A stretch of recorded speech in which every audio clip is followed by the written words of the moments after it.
Hey there, internet friends. Trevor Starkey here with another episode of Trove Gaming, my weekly Sunday show where I talk about something video game related. This week I started writing something about game delays because of all the stuff surrounding Dream Daddy and their last minute game delay this last week and the response that something like that got. And it started feeling familiar, and it was because I had already written something on game delays back in March of last year. So for today's video, I just kind of wanted to revisit the idea of game delays. Game delays are always a good thing, full stop, because the game is always going to be better off for the delay. When I wrote about this last year, it was in response to Uncharted 4 getting delayed a few more weeks for a little bit of last-minute polish.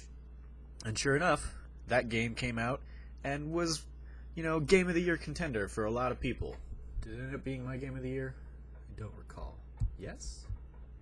No, Witness was my Game of the Year. But it was up there. It was like number 2. Yes, confirmed.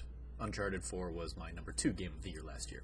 And rightfully so. The final product that we got felt very polished and very together, and it was a great story, and it looked gorgeous, and it was a ton of fun to play. And around that time, Mass Effect Andromeda was also delayed out of 2016 into the first quarter of 2017. And I would argue, based on the critical response it got and the public outcry towards that game would have benefited from more delays and a little bit more time to polish it and fix up the bugs.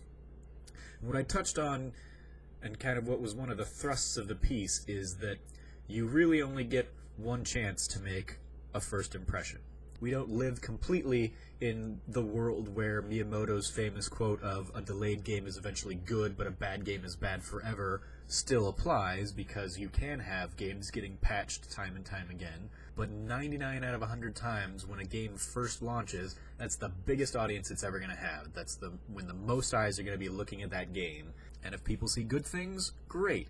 But if people see letdown and disappointment, as was the case with something like No Man's Sky, which had itself been delayed and delayed and delayed, but eventually pushed out the door maybe before it was feature complete, the die is cast, and it's incredibly rare that you get games that get a second chance. The biggest and perhaps only example I can think of is Final Fantasy XIV Online, A Realm Reborn, and they completely rebuilt that game to fix the problems that it had. But almost no other game gets that kind of second life revival. So those are my thoughts on why game delays are always a good thing. You're always going to get a better product than you would if the game were not delayed. It's that simple.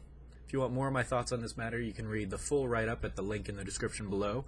As always, I've been your host, Trevor Starkey from TrevorTrove.com. You can follow me at SnarkyStarkey on Twitter. And until next time, from here at the Trove, treasure your friends.